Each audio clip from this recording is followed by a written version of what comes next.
Tu t'es déjà cru bon avant de te rendre compte que tu savais rien. Ce moment où on croit tout connaître et tout faire, la pire chose à faire. Mais si je te disais que ce n'est pas une erreur, mais quelque chose de nécessaire, ça s'appelle l'effet Dunning-Kruger.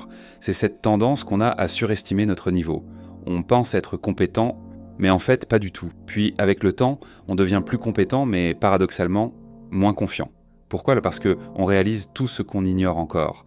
Et si je te disais que cette surconfiance était peut-être utile, tu vas me dire « Non, justement, c'est ça le problème, t'as rien compris ».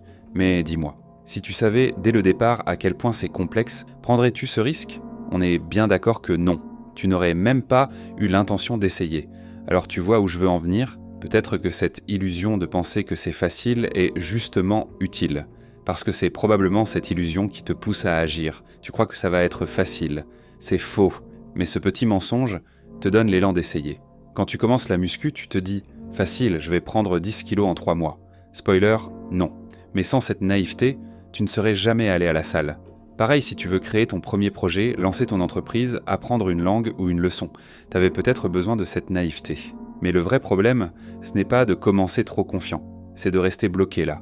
Ceux qui refusent d'apprendre et pensent qu'ils savent déjà tout. Ces fameux experts qui ne veulent plus rien découvrir. Ce sont eux qui stagnent. Mais si tu acceptes cette illusion comme une étape normale, alors elle devient un outil. Elle te permet de rentrer dans le jeu et de comprendre que finalement, tu n'étais pas si compétent que tu le pensais. Alors peu importe où t'en es aujourd'hui, souviens-toi. La confiance du débutant, ce n'est pas de l'arrogance, c'est de l'ignorance. Et cette ignorance est le carburant pour commencer le chemin.